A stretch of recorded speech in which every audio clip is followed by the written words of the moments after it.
Hello, everybody. How's it going? Andrea Twarowski here with Dentalelle Tutoring. I'm going to be talking to you guys about today kind of, I guess, a typical patient appointment because I had a comment on YouTube the other day to explain how I get through everything in 45 minutes, I believe it was, 40 or 45 minutes. Now, it does depend. I have been in offices before, which I think I've mentioned, but sorry, I just have to move my chair. There we go. I've been in offices before where we had 40-minute appointments, where we had half an hour appointments. I'm glad I don't work there. Sorry, not sorry. But more recently, I'm in an office now where we have an hour appointments for adults. If it's for a perio only, it's about 50 minutes, but sometimes it's 45 minutes too, depending on if the patient's late, right? So I'm going to be talking to you guys about the 45-minute appointments, but it's kind of the same thing anyway, depending on who I'm seeing. So this is what I do. And I'm one of those hygienists where I'm not usually on time. I'm not. I'm usually about, at least 5 minutes behind, right? I'm never done early. I might be on time, but like on the dot type thing. So I might not be the best person to do a video for you because I'm sure other hygienists have other tips, but this is what I do to help myself not be more behind, if that makes sense. So first I'll just kind of talk about what I go through in a patient appointment and how I stay as on time as possible, and then other things that I do to stay organized. I do have a whole video on how I set up for the day. So if you guys haven't seen that yet, you should watch it because it's actually very helpful. So, okay, so typically a 45-minute appointment, let's say. So what I do is I bring the patient back, obviously. I sit them down. I just simply talk about, hi, how are you? It's your cleaning and checkup with me today. So I do always mention what they're doing that day because it has happened where the patient might go, oh, I thought I was in for a filling. And then I'll kind of look at the schedule and go, oh, you have the same first name as somebody else. So I actually brought back the wrong person. Or sometimes there are patients out there who you might call the name Mike, and John sits up and says, hey, that's me. And then you bring them back thinking it's Mike. You talk about it's their cleaning and checkup today, and they go, I'm here for a tooth extraction. You brought back a John and not Mike, right? It's not your fault, but some patients are just, for some reason, they just hear something and they go, yep, that's me, right? So always let them know what the appointment's for. But I ask them these questions while I'm opening up the instrument kit, while I'm putting on the bib, while I'm checking their chart to just kind of stay on time. So I do ask them how their day has been. I let them know what they're in for today. I do ask them if there's any tooth issues, so if they have any sore teeth, any sensitive teeth, because it's good to know that at the beginning of the appointment so you know whether or not you might be taking another x-ray if they have a sore tooth, right? Or if they say, yeah, like my teeth are still really, really cold sensitive. That tells me right away, okay, I might not want to use the piezo or the Cavitron if I can help it, because if their teeth are more cold sensitive than usual, me spraying the water isn't going to help them. So I like to ask that. And then, of course, I do update their medical history. Are there any changes?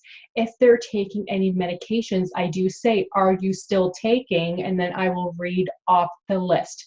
Your medication for the thyroid, for your high blood pressure, whatever that may be, I like to read off the list because they may not remember what they told you last time. So they might go, oh, I thought I told you that I was taking this now for high cholesterol, but I forgot to mention that, obviously, since you didn't read that off. Or they might go, oh, actually, I'm not taking those two medications. I haven't been taking them for like a year. So yeah, can you take those off? So it's good to make a note about that too. And then if they just say that there's no changes, things seem fine, then I will sit them back in the chair.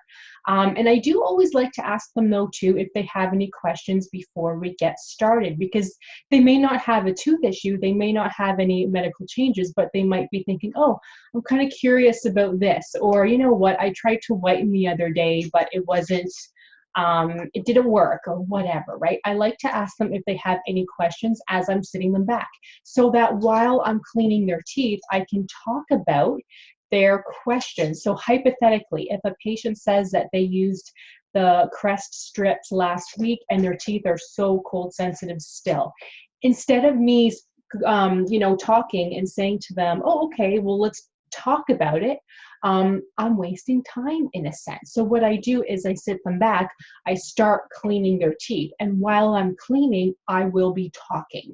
Now, this actually took me years to probably learn. I don't know why I didn't think about this initially, but talking while you're cleaning makes a big, big difference. Otherwise, honestly, I could talk to them for like 20 minutes. When somebody asks me a question, I love questions. I do. I don't know what it is. Maybe it's because I teach, so I love questions, but that would probably take me 20 minutes to explain to them why the crest strip is making their teeth sensitive, because then I'll go in to talk about the Sensodyne that they should be using. I will be going in to say, well, your enamel is a lot thinner than it should be. I think you're brushing too hard, you know, things like that, right? Like that would take me 20 minutes. Instead, as I said, I sit them back and clean the teeth at the same time. So that's what I do. Now, I don't really pay attention to how long it takes me to clean or how many minutes I spend scaling and polishing. But what I do is I just simply start quad 1, and then I move on to quad, 2, and then quad 2 lingual. Actually, no, sorry. What do I do? Isn't that funny? I believe what I do is I go to quad 1 on the buccal, and then quad 1 on the lingual, and then I go to quad 2 on the buccal, quad 2 on the lingual, and then I do the upper anteriors, the buccal and lingual. Then I go to quad 3 buccal, quad 3 lingual, quad 4 buccal, quad 4 lingual, and then the lower anteriors buccal and lingual. So yes, so that's what I do. I've never really thought about it before. I know a lot of hygienists like to start with the lower anteriors because that's where most of the tartar and plaque usually is, but for some reason, I just like to do that last because I do spend more time on it. So I feel like if I get all of the other teeth out of the way first, then I can spend the time doing the lower anteriors, and then I see how much time I have. So I do look at the clock often. So that's just kind of what I do. But if it's a 45-minute appointment, let's say you start the patient at 2 o'clock in the afternoon. At 2:30, I should be done the cleaning portion, and then I'll polish after that. If at 2:30 I'm not done, then I should be saying to myself, which I do in my head, okay, well, I kind of have to speed things up now, otherwise I'm going to get behind. So I do try to do that as best I can, but of course that doesn't always work. If you're seeing a patient for the first time in 2 years, you probably will not be able to get the cleaning done. Or if they have just more plaque than usual, there's no harm in saying, you have a lot more plaque and tartar than usual. It's going to take me longer. I can't keep my other patients waiting. I mean, you don't have to say that, but that's what I kind of tell myself is, well, I can't keep the other patients waiting because that's not fair to them, right? So then just let them know I can't do the full cleaning today, but next time, absolutely, we will be able to finish the rest. It's just you have more plaque and tartar. So do not make it sound like it's your fault that you can't finish. It's their fault for having more plaque and tartar, so then that way they know, okay, shoot, if I brush better, if I start to floss, the next time she should be able to do my cleaning in one appointment. If I come in more often, she should be able to do my cleaning in one appointment. So that does help. So I'd say if I started the cleaning at 2 o'clock, I should be finishing the scaling by 2:30, and then I polish, because then after that, I like to check my work. So after I polish, I take an extra minute or two and check around and see if I left anything. I am human. I leave tartar behind, and you do too, even if you don't think you do. I like to check with the air from my air water syringe and check to see what I left behind. There's always something I left behind. I might not be able to see it, but as soon as I blow the air, I can see it. And I'm thinking, oh my goodness, how did I miss that? But then I'm also thinking, I'm glad I checked. So I do take that time. I forgot to mention, I do floss after the polish. Some people like to floss before. I like to floss afterwards because the polish gets stuck in the teeth anyway. So that's just what I do. So then after I check around, I will do the oral cancer screening, and I let the patient know. I say, I'm just going to have another look. I like to do the oral cancer screening at every single appointment, where I just look around, I check for any lumps or bumps or anything that's not supposed to be there. And then that's when I will point out, oh, well, I can see you chew the inside of your cheek more on the left-hand side because I see that white line. So I'm not sure if you've ever noticed that before, but that's from chewing the inside of your cheeks. It's not a bad thing, but you shouldn't be doing it because they do say that every time you are taking skin cells off, new skin cells have to come back, right? And there's always chance of a mutation, things to go wrong. You know, as silly as that sounds, but it's true. So if I can see that the patient's interested, then I will, you know, talk to them about that too. I will mention things like, oh, you know, you have a hematoma. So if I see like a blue area on the inside of the cheek, it's probably from chewing your cheek too much, or you're sort of, you know, nicked it a certain way, but that's normal. So I do let them know what I see and that it's normal too. Or if I'm not sure about something, I'll say, oh, what happened here? You have a white patch, which I don't see noted in your chart. It's about 2 millimeter by 1 millimeter. Keep an eye on it. If it doesn't go away in 2 weeks, so let's say August the 3rd, you know, whatever, please let us know. I'm not saying it's bad, but I just would like to make sure that we're not missing something, right? Because they want you to be thorough. They will appreciate that. So I do take the time to explain that to the patients afterwards. And then I will let them know, okay, you are all set. The dentist should be in about 5 more minutes. I'll just let her know. Would you prefer to stay the way you are or to sit up and have a stretch? Some go, no, this is actually pretty relaxing. I'm just going to lay here. And then some go, yes, please sit me up. I need to have a stretch, you know, so then just sit them up, right? So, and then sometimes what I do, depending on the time, if I'm running a little bit early, and by early, I mean like a minute early, then I will take the notes. We take notes in the computer, which is so much easier. I love that. I tend to type a lot faster than I write, so it's a lot easier for me. I will take the notes quickly. Or if I'm, you know, right on time, then I will leave to let the dentist know that I'm all set for her, because she'll probably be a minute or two anyway. And then while I'm waiting for her, I take the notes in the computer.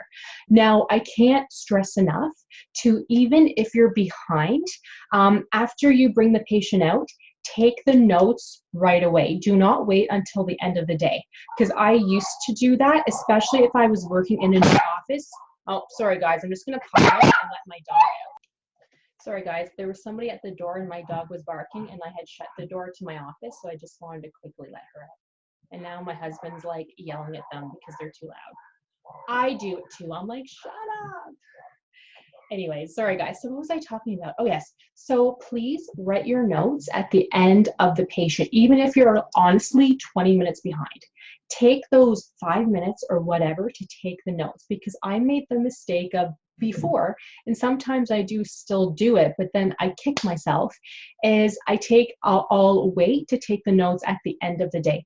But then at the end of the day, you're, you know, hanging out for half an hour writing notes in everybody's chart, and you won't remember everything. I know I don't. So I would prefer to spend an extra 5 minutes, take those notes after the patient, even if I'm behind. So I don't forget anything, and I'm not spending more time at the end of the day. I don't know about your office, but a lot of offices only allow you to stay 15 minutes paid past your last patient, or half an hour paid past your last patient.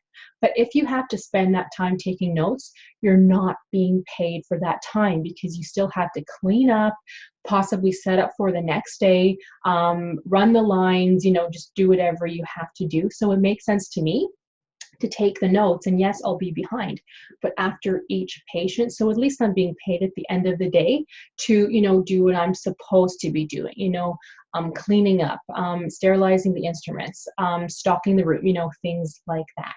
So after the dentist comes in, I make sure to have the mirror and the Explorer out for them, and I try to clean up my tray as much as possible. So like if it's a mess, I'll, you know, put the instruments all back like properly aligned on the tray. I will probably throw out the gauze. I do tend to leave sometimes like a clean piece of gauze and floss on the tray in case the dentist wants it, right? Because she might. But I do always make sure to take out the mirror and the Explorer for her so that she doesn't have to be looking, you know, so I just kind of leave it off to the side. And I do take out a pair of extra small gloves for the dentist also, so that she can see that, you know, all she has to do is put them on and then she's all set. Let's see, and then I just kind of stand back and let the dentist do her thing. I do like to mention, okay, we did not take any x-rays today because the last ones were done in March of this year. The patient mentioned to me that they're more cold sensitive than usual. I didn't notice anything new inside the mouth, but I can tell that we have talked to Sam about brushing too hard in the past. But other than that, the plaque is still light to moderate. The calculus was a little bit heavier today, the lower anteriors, but otherwise things are looking pretty good, you know. So I'll just kind of talk about the patient a little bit because there's nothing worse than the dentist coming in and you're just sitting there or standing there waiting. You know, I see it all the time. I don't know why hygienists do that. You know, talk to the patient, talk to the dentist, and let the dentist know what they're looking at, okay? If you took x-rays, make sure to say, I took these x-rays today, so the dentist looks at them. And then after the dentist is done, they will leave. I'll give the patient a toothbrush, a floss, and toothpaste. I do tend to ask them if they want that because there are patients who will say, I have enough toothbrushes. Every time I come, you give me a new one, so no thank you. I'm thinking, yeah, you're welcome. We give you a new toothbrush. Sorry, you know. But no, I do like to ask now. And then at the end, I do say, do you have any questions? I'm hoping not because it's the end of the appointment and I just answered all of their questions before, but I do still ask, right? Because they might have just thought of something new and I'm sure the patient appreciates it. And then I walk them out. I think that this is something that not everybody does, but as a patient, I would appreciate being walked out. I don't know, it's just me, but I walk the patient out with the chart. I bring the chart to the front desk. If I see a lot of people at the front desk, then I will say to the patient to have a seat. If there's nobody else there, then I know that the receptionist is able to take them right away. And then I will say to the receptionist, you know, please book the next appointment for 3 months. Sometimes if I have time, like if I'm waiting for a check, I do book the appointment from my room, but sometimes I don't have time for that. But I will let the receptionist know, please book the next one in 3 months' time so that she's not looking through the chart. She might read it wrong and book them for another time, you know. So I like to let her know. And of course, I tell the patient, thank you for coming in today. Have a good summer, and I'll see you next time. So that's what I do. And then I rush back to my room to clean up and set up for the next patient. So I hope that helped you guys. If I left anything out, please let me know because I actually haven't talked about my typical appointment before. So I kind of had to think about that. But if I left anything out, please let me know. I hope this helped. Make sure to give it a like, a thumbs up. And if you haven't yet, make sure to subscribe. And so then that way, every time I do a new video, you will be able to see it because I am uploading them more often now. So thank you guys for watching. Have a good summer too, and I'll see you in the next one.